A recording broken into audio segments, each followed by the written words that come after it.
ಶಿವನಗರದಲ್ಲಿ ಒಬ್ಬ ಬಡ ರೈತ ಇರ್ತಾನೆ, ಶಂಕರಯ್ಯ ಅಂತ. ಹಳ್ಳಿಯ ಜನರು ಅವನ ಬಗ್ಗೆ ಎಷ್ಟು ಬಡವನಾಗಿದ್ರೂ ಕೂಡ ಸೋಂಬೇರಿಯಾಗಿರ್ತಾನೆ ಅಂತ ಹೇಳ್ತಿದ್ರು. ಅವನ ತಂದೆ ತಾಯಿ ಹಿಂದಿನ ವರ್ಷವಷ್ಟೇ ತೀರಿಕೊಂಡಿದ್ರು.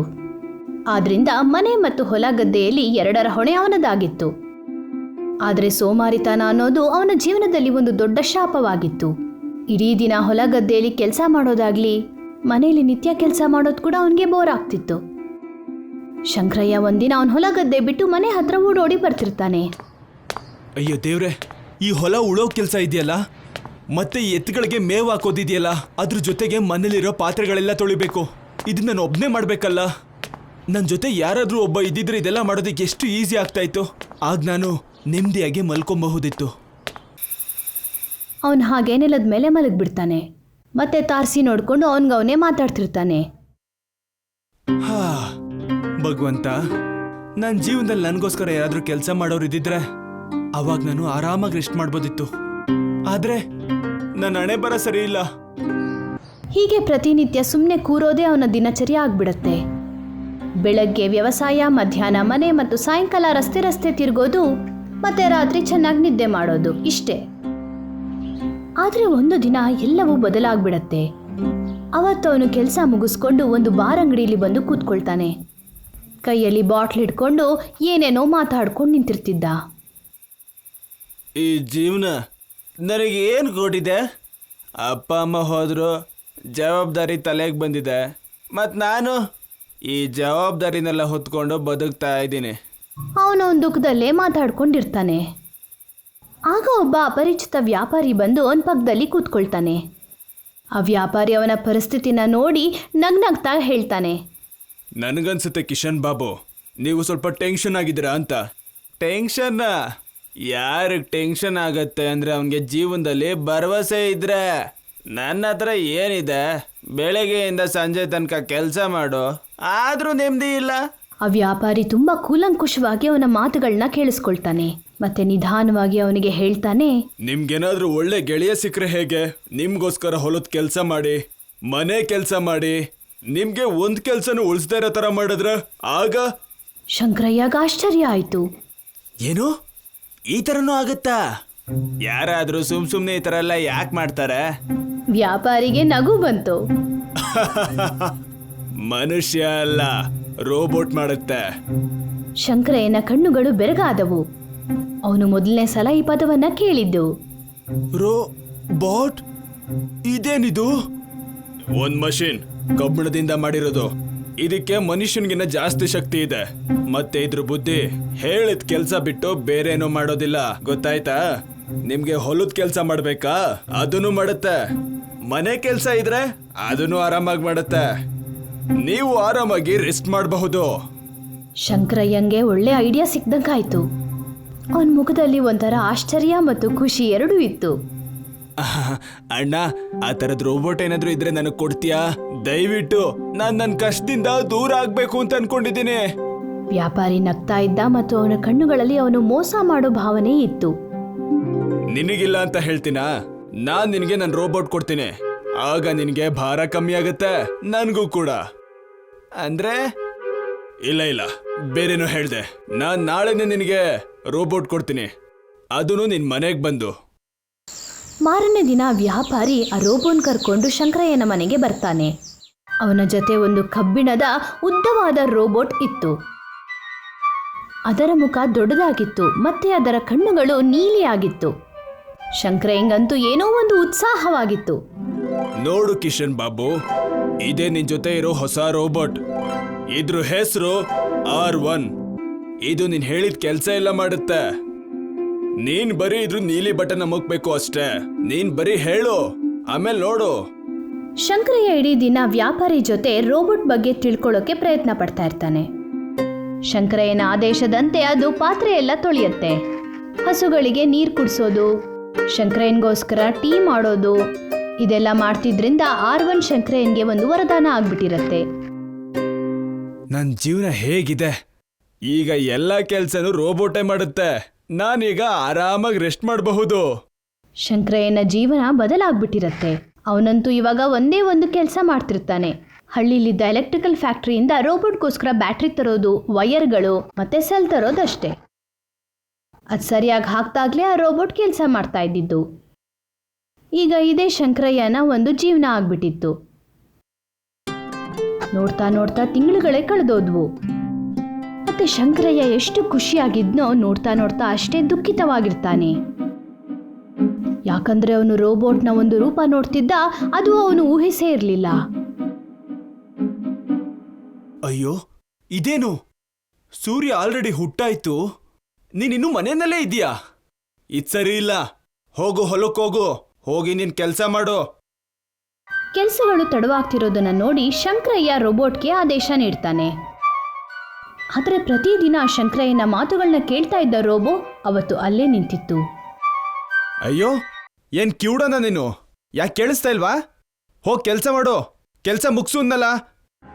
ಅದರ ನೀಲಿಯ ಕಣ್ಣುಗಳು ಅಚಾನಕವಾಗಿ ಕೆಂಪಾಗ್ಬಿಡ್ತು.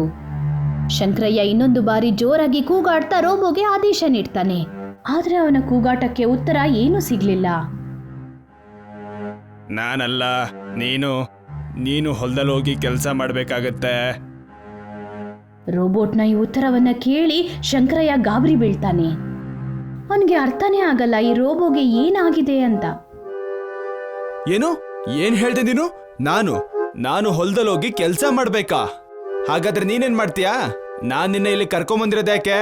ನೋಡು, ನಾನ್ ನಿನ್ನ ಖರೀದಿ ಮಾಡಿದ್ದೀನಿ. ನೀನು ನನ್ನ ಮನೆ ಕೆಲ್ಸದವನು, ಗೊತ್ತಾಯ್ತಾ? ನಾನು ಕೆಲಸಗಾರನ ಇಲ್ಲ, ನಾನು ಯಜಮಾನ. ನಾನು ಏನ್ ಹೇಳ್ತೀನೋ ಅದನ್ನ ನೀನ್ ಮಾಡ್ಬೇಕು. ರೋಬೋಟ್ನ ಈ ಮಾತುಗಳನ್ನ ಕೇಳಿ ಶಂಕರಯ್ಯ ಭಯಗೊಂಡು ಸ್ವಲ್ಪ ಹಿಂದೆ ಹೋಗ್ತಾನೆ. ಅವನು ರೋಬೋಟ್ಗೆ ಅರ್ಥ ಮಾಡಿಸಲು ಪ್ರಯತ್ನ ಪಡ್ತಾನೆ. ಆದರೆ ರೋಬೋ ಶಂಕರಯ್ಯನ ಒಂದು ಮಾತು ಕೂಡ ಕೇಳಲ್ಲ. ಮತ್ತೆ ಶಂಕರಯ್ಯ ಮಾತಾಡ್ತಿರ್ಬೇಕಾದ್ರೆ ರೋಬೋ ಬಂದು ಅವನ ಜೋರಾಗಿ ತಳ್ಳಿಬಿಡತ್ತೆ. ಪಾಪ ಬಡ ರೈತ ನೆಲದ ಮೇಲೆ ಬೀಳ್ತಾನೆ. ನನಗೆ ಯಾಕೆ ಈ ತರ ಎಲ್ಲ ಆಗ್ತಾ ಇದೆ? ನಾನು ಇದನ್ನ ಕೆಲಸ ಮಾಡಕ್ಕೆ ಅಂತ ತಗೊಬಂದ್ರೆ ಇದ್ರಿಂದನೇ ನಾನು ಏಟ್ ತಿಂತಾ ಇದ್ದೀನಿ. ನನ್ನ ಹಣೆ ಬರ ಏನಪ್ಪ ದೇವ್ರೆ? ಏನ್ ನಡೀತಾ ಇದೆ ಇಲ್ಲಿ ಅಂತ ಅರ್ಥ ಮಾಡ್ಕೊಳ್ದೆ ಶಂಕರಯ್ಯ ಅವನ ಕೆಲಸ ಮಾಡಲು ಶುರು ಮಾಡ್ತಾನೆ. ಈಗ ರೋಬೋ ಶಂಕರಯ್ಯನ ಮನೆಯಲ್ಲಿ ಆರಾಮಾಗಿ ಮಲಗಿರುತ್ತೆ. ಮತ್ತೆ ಪಾಪ ಶಂಕರಯ್ಯ ಅವನ ಮನೆ ಕೆಲಸ ಎಲ್ಲ ಮಾಡ್ತಾ ಇರ್ತಾನೆ. ಏನಾದರೂ ಮಾಡಲಿಲ್ಲ ಅಂದ್ರೆ ರೋಬೋ ಅವನಿಗೆ ಹೊಡಿತಾ ಇರತ್ತೆ. ಅವನ ಕೆಲಸಗಳನ್ನ ಕಡಿಮೆ ಮಾಡೋಕ್ಕೋಸ್ಕರ ರೋಬೋನ ಖರೀದಿಸಿದ್ದ ಶಂಕರಯ್ಯ ಈಗ ಅವನ ಹೊಲದಲ್ಲಿ ಅವನೇ ಕೆಲಸ ಮಾಡೋ ಹಾಗಾಗತ್ತೆ. ಈಗ ಅವನು ಪಶ್ಚಾತ್ತಾಪ ಪಡೋದನ್ನು ಬಿಟ್ಟು ಬೇರೆ ಏನೂ ಇರಲ್ಲ.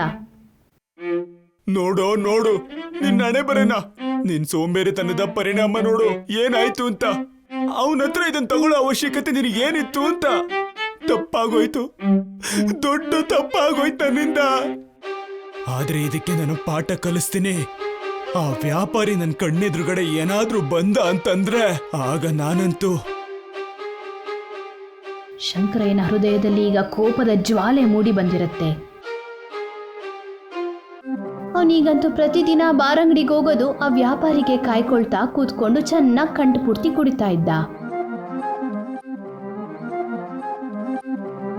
ದಿನಗಳು, ವಾರಗಳು, ತಿಂಗಳುಗಳೇ ಕಳೆದು ಹೋದ್ವು.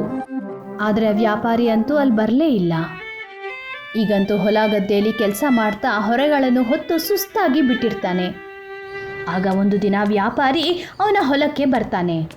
ಮತ್ತೆ ಶಂಕರಯ್ಯ ಚೂರು ತಡ ಮಾಡದೆ ಅವನ ಪ್ರಶ್ನೆಗಳನ್ನ ಕೇಳಕ್ ಶುರು ಮಾಡ್ತಾನೆ. ನೀನಿಲ್ಲಿ ಕೊನೆಗೂ ನೀ ನನ್ನ ಕೈಗೆ ಸಿಕ್ತೆ ಅಲ್ವಾ? ಹೇಳು, ನನಗೆ ನೀನ್ ಯಾಕೆ ಮೋಸ ಮಾಡ್ದೆ ಅಂತ. ಆ ರಾಕ್ಷಸನ ನನಗೆ ಯಾಕೆ ಗಂಟಾಗ್ತೆ? ಶಂಕರಯ್ಯನ ಮಾತುಗಳನ್ನ ಕೇಳಿ ವ್ಯಾಪಾರಿಗೆ ಗೊತ್ತಾಗ್ತಿರತ್ತೆ ಅವನ ರೋಬೋಟ್ನ ಬಗ್ಗೆನೇ ಮಾತಾಡ್ತಿರೋದಂತ. ಆಗ ಅವನೊಂದೇ ಉಸಿರು ತಗೊಂಡು ಹೇಳ್ತಾನೆ, ಹೇಳ್ತೀನಿ, ಎಲ್ಲ ಹೇಳ್ತೀನಿ. ನೋಡು, ನೀನೊಬ್ನೇ ಅಲ್ಲ ರೋಬೋಟ್ನಿಂದ ಮುಕ್ತಿ ಪಡಿಬೇಕು ಅಂತಿರೋನು, ಗೊತ್ತಾಯ್ತಾ? ನಾನು ಕೂಡ ಅದರಿಂದ ಮುಕ್ತಿ ಪಡಿಬೇಕಾಗಿತ್ತು. ಏನು? ನೀನಾ? ಹಾ, ನಾನೇ. ವಿಷಯ ಏನಪ್ಪ ಅಂದ್ರೆ, ನಾನೊಬ್ಬ ದೊಡ್ಡ ವಿಜ್ಞಾನಿಯಿಂದ ಅದನ್ನ ತಗೊಂಡೆ. ನನ್ನ ಕೆಲಸ ಕೂಡ ಬೇಗ ಆಗ್ಲಿ ಚೆನ್ನಾಗಾಗ್ಲಿ ಅಂತ. ಆ ವಿಜ್ಞಾನಿ ನನಗೆ ಈ ರೋಬೋಟ್ ತಗೊಳ್ಳೋದ್ರಿಂದ ಏನೇನೋ ಆಗುತ್ತೆ ಅಂತ ಕನ್ಸ್ ಕಟ್ಟ. ಆಗ ನಾನು ಅವನ ಮೇಲೆ ವಿಶ್ವಾಸ ಇಟ್ಟೆ. ನಾನು ಅದನ್ನ ಮನೆಗೆ ಕರ್ಕೊಂಡು ಬಂದ್ಮೇಲೆ ಶುರುನಲ್ಲಿ ಎಲ್ಲ ಚೆನ್ನಾಗೇ ಇತ್ತು. ಆದ್ರೆ ಸ್ವಲ್ಪ ದಿನ ಆದ್ಮೇಲೆ ಎಲ್ಲ ಬದಲಾಯ್ತು. ಅದು ಕೆಲಸ ಮಾಡೋ ಬದಲು ಎಲ್ಲಾನು ಹಾಳು ಮಾಡ್ತಾ ಇತ್ತು. ನನಗೇನೆ ಎದುರುತ್ರ ಕೊಡ್ತಾ ಇತ್ತು. ನನ್ನ ಸಾಯಿಸೋಕು ಪ್ರಯತ್ನ ಪಡ್ತು. ನನ್ನ ಜೀವನನ ಬೀದಿ ನಾಯಿ ತರ ಮಾಡ್ಬಿಡ್ತು. ನಾನು ಆ ರೋಬೋಟ್ ಇಂದ ಮುಕ್ತಿ ಪಡಿಬೇಕು ಅಂತ ಇದ್ದೆ, ಆದ್ರೆ ಹೇಗೆ ಅದ್ ನನಗೆ ಗೊತ್ತಿರ್ಲಿಲ್ಲ. ಆಗ ನೀನ್ ನನಗ್ ಸಿಕ್ತೆ. ಆಗ ನಿನಗೆ ನಾನು ಈ ರೋಬೋಟ್ನ ಮಾರ್ಬಿಟ್ಟೆ. ಆ ವಿಜ್ಞಾನಿ ನನಗೆ ಹೇಗ್ ಮಾರದ್ದೋ ಹಾಗೆ. ಏನು ಇದನ್ ಹೇಳೋದಕ್ಕೆ ನಿನ್ಗೆ ನಾಚಿಕೆ ಆಗಲ್ವಾ? ನಿನಗೆ ಗೊತ್ತಿದ್ಯಾ ಇಡೀ ದಿನ ಕೆಲಸ ಮಾಡಿ ಇದ್ರ ಕೈಲಿ ಒದೆ ತಿಂದು ನನ್ನ ಪರಿಸ್ಥಿತಿ ಹೇಗಾಗಿದೆ ಅಂತ? ನನಗೆ ಹುಚ್ಚಿಡ್ದು ಬಿಟ್ಟಿದೆ. ನಾನು ಗುಲಾಮ ಆಗಿದ್ದೀನಿ, ಅದು ಕೂಡ ಒಂದು ರೋಬೋಟ್ಗೆ. ನನಗೆ ನಿನ್ ಪರಿಸ್ಥಿತಿ ಅರ್ಥ ಆಗ್ತಾ ಇದೆ, ಆದ್ರೆ ನೀನು ಅಳೋವಂಥದ್ದೇನಾಗಿಲ್ಲ. ಆ ವಿಜ್ಞಾನಿನ ನಾನು ತುಂಬಾ ದಿನದಿಂದ ಹುಡುಕ್ತಾ ಇದ್ದೀನಿ. ಅವನ್ ಸಿಕ್ಕರೆ ಪರಿಹಾರ ಸಿಗುತ್ತೆ. ನಿನಗೆ ಖುಷಿ ಪಡೋವಂಥ ವಿಷಯ ಹೇಳ್ತೀನಿ, ಆ ವಿಜ್ಞಾನಿ ಸಿಕ್ಕಾಯ್ತು. ಏನು ನಿಜವಾಗ್ಲೂ? ವ್ಯಾಪಾರಿಯ ಮಾತುಗಳನ್ನ ಕೇಳಿ ಶಂಕರನ್ಗೆ ಏನೋ ಒಂದು ನೆಮ್ಮದಿ ಕಾಣತ್ತೆ.